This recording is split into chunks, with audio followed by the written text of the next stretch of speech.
Hey guys, welcome to Through the Bible Verse by Verse, a plain and simple study of the entire Bible, book by book, chapter by chapter, and verse by verse. Currently, we are in Judges chapter 12, and we're making our way, making our way through, making our way through the Old Testament.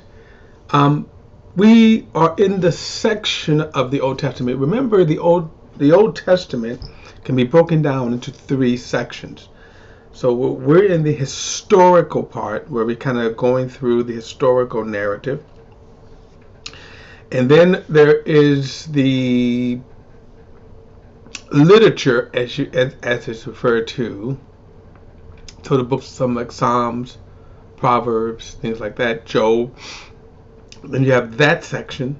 And then there's the writings of the prophet. So we're in the historical section right now, making our way through. So we're getting a kind of historical narrative. Really, this is going to take us. If you go back and remember, we started in Genesis. So the actual time frame, of course, is Moses is writing the first 5 books of the Bible. But we begin in Genesis, and we kind of have a narrative all the way up to after the Babylonian exile. So by the time we get to Malachi, it will be some maybe 70 years after the Babylonian exile, and then the history goes into a 500-year period called the intertestament period, between Malachi and Matthew. So we are in the historical narrative. All right. Judges chapter 12. It says, the men of Ephraim were called together to cross the Jordan to Zephon. They said to Jephthah, why have you crossed over to fight against the Ammonites, but didn't call us to go with you? We will burn your house down, and you with it. Now, kind of violent tendencies here by some of the Israelites here. Verse 2. Now, keep that in mind, because there's going to be another story which would be quite gruesome. So keep that in mind, how this mentality of violence here. Verse 2. Then Jephthah said to them, my people and I have a serious conflict with the Ammonites. So I called for you, but you didn't deliver me from their power. When I saw that you weren't going to deliver me, I took my life in my own hands and crossed over to the Amorites, and the Lord handed them over to me. Why then have you come today to fight against me? Then Jephthah gathered all the men of Gilead and fought and defeated Ephraim, because Ephraim had said, you Gilonites and Ephraim are Ephraimite fugitives in the territory of Ephraim and Manasseh. The Gilonites captured the fords of the Jordan leading to Ephraim, and whenever a fugitive, now this is going to be interesting right here. Let's see. Whenever a fugitive from Ephraim said, let me cross over, the Gileadites asked him, are you a Ephraimite? If he answered no, they told him, please say Shibboleth. If he said Sibboleth, because he could not pronounce it correctly, they seized him and killed him at the fords of the Jordan. At the time, 42,000 from Ephraim died. Now, I certainly understand this, because as you can see, I'm having a hard time pronouncing all these Hebrew names here. Okay, but that was kind of one of the ways they did it. One of the ways they were able to catch them and kill them. All right, so verse 8.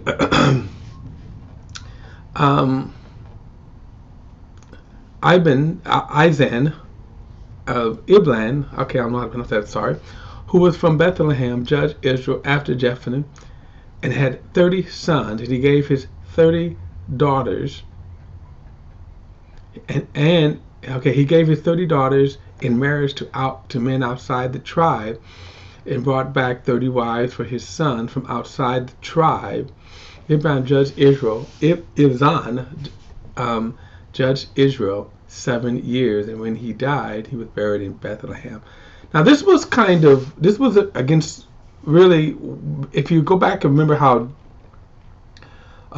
Moses had set up the tribes of Israel, that really they were not to marry outside of the tribe for this very reason. They didn't want the tribes to be mixed up, and especially the land. Okay, so they didn't want the land to be mixed up.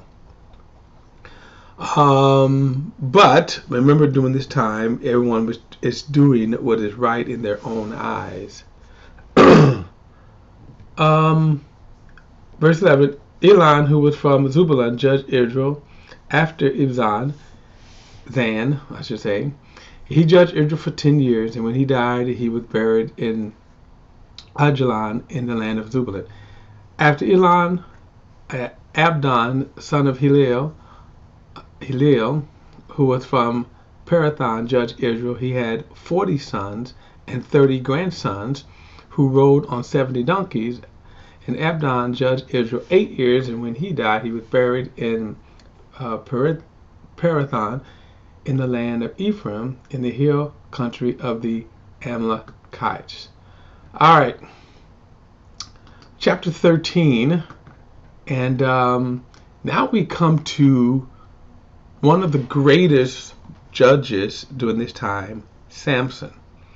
Now, what is interesting about Samson, and we're going to see this, I'll narrate it as we go through, but Samson, his own sin will be his undoing. And that is not to be compared to God's grace upon his life, that God will use him mightily. Of course, Samson is known as one of the strongest man probably to ever have lived. One can but wonder if the myth of Hercules comes from Samson. Okay, excuse me. All right, verse 1 says, the Israelites again did what was evil in the Lord's sight, so the Lord handed them over to the Philistine for 40 years. And there was a certain man from Zorah, from the family of Dan, whose name was Manoah. His wife was unable to conceive and had no children. The angel of the Lord appeared to the woman and said to her, it is true that you are unable to conceive.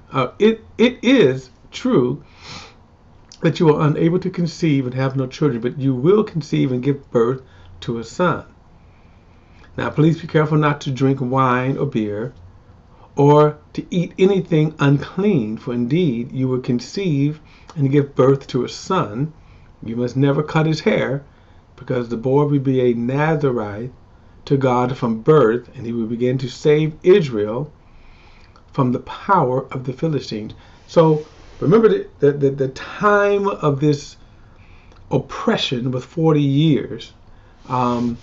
So Israel won't be delivered for another 20 years until Samson grows up. Now, another thing is the term Nazirite, okay, and it's not to be confused with Nazirite. Jesus was raised in Nazareth, the city of Nazareth. A Nazirite vow, was a particular vow that men made, and during the time of the Nazirite vow, they could not drink any wine. They could not even eat anything like grapes or anything from the vine that would produce wine. The most important thing is they never could shave their hair. Now, Samson would be a Nazirite all of his life, and so therefore he could never shave his hair. And as we will see, his strength will be in his hair, which he will, of course,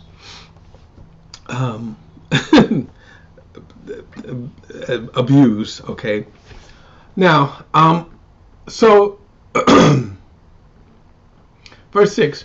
Then the woman went and told her husband, "A man of God came to me. He looked like the awe-inspiring angel of God. I didn't ask him where he had come from, and he didn't tell me his name." Now, remember, from when they see angels, when angels would appear, I mentioned this in the last study.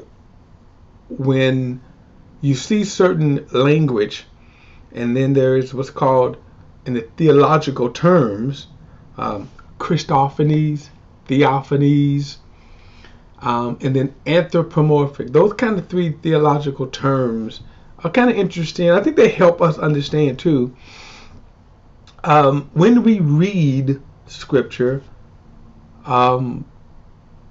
like, remember, there is, when God appears. Now, the term here, the angel of God, is used here.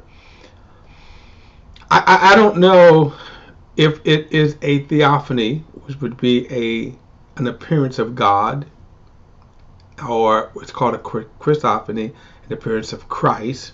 Okay, those are theological terms. We're not going to go deep into that.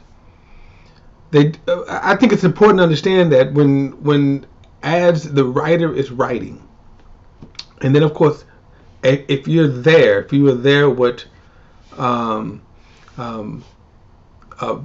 the woman here, which actually would be Hannah. No, let me see, not Hannah. Manoah's wife. Okay, didn't give her name yet, but Manoah's wife. Okay, which would be Samson's mother. When the angel appears to her, and we see this pattern, of course, later on, the angel Gabriel will appear to Mary, right? She appears, and remember, from her perspective, it looks like a man, a glorious man, a handsome man, a very peculiar man. When I say peculiar, in the sense that his appearance was dazzling. And they don't know, remember, they didn't particularly know, how do I describe this? What do I say about this person, this being? So to them, it looks like a man. When it says, and then she says, a man of God. So then, so again, the use here is the angel of the Lord signifies that this could be an appearance of God. Okay. Now also, so again, its appearance, if you saw him, you would have thought you're looking at a man. All right. Verse 6 again, the woman went and told her husband, "A man of God came to me. He looked like an all-aspiring angel of God." I then asked him where he came from. He didn't tell me his name. He said to me, "You will conceive and give birth to a son." Excuse me. "Therefore, do not drink wine, beer. You do not eat anything unclean, because the boy will be a Nazirite to God from birth until the day of his death." Now, that would be true. It would be a tragic death, but we will see that later. Verse 8, Manoah prayed to the Lord and said, "Please, Lord, let the man of God you sent come again to us and teach us what we should do for the boy who will be born."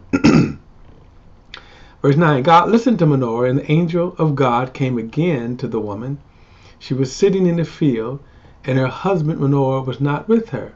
The woman ran quickly to her husband and told him, "The man who came to me today, has just come back." So Manoah got up and followed his wife. And when he came to the man, he asked, "Are you the man who spoke to my wife?" "I am," he said. Now remember, this is how they would kind of look at him. He looked like a man. Okay. Verse 12, then Manoah asked, "When your words come true, what will be the boy's responsibility and mission be?"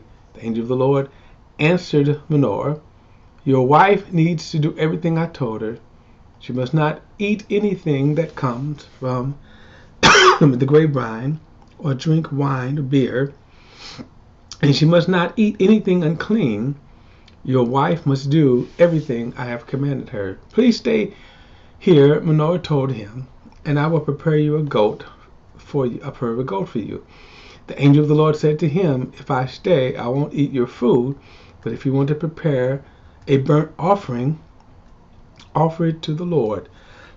For Manoah did not know that he was the angel of the Lord. So we see their perception is that he is a very strange looking man, strange in a very peculiar way, a magnificent way. Okay. Verse 17, then Manoah said to him, what is your name, so that we may honor you when your words come true? Why do you ask my name? The angel of the Lord asked him, since it is wonderful. Now, this term wonderful here is probably why the translators, or the translators use the term angel of the Lord. Because the term wonderful is one of the names of Jesus. Okay, wonderful counselor, that's told in Isaiah. All right, for verse 19, Manoah took a young goat and a grain offering, and offered them on the rock to the Lord. And he did a wonderful thing while Manoah and his wife was watching. When the flame went up from the altar to the sky, the angel of the Lord went up in it in its. I'm sorry. The angel. Okay, I'm gonna read 20 again, guys. When the flame went up from the altar to the sky, the angel of the Lord went up in its flame. When Manoah and his wife saw this, they fell downward to the ground, and the angel of the Lord did not appear again to Manoah and his wife. Then Manoah realized that it was the angel of the Lord. So here you had this. As he's preparing the burnt offering, and as the fire is getting up, here the angel steps into the fire and then vanishes. Okay, he vanishes.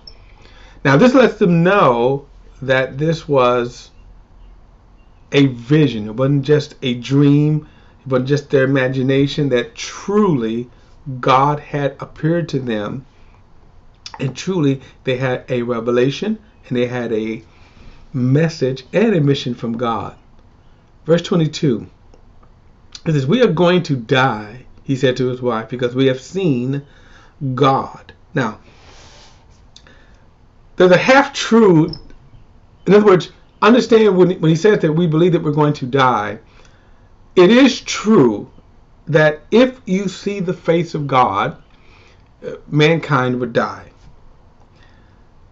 However, they're seeing the appearance of God and not its actual face. All right.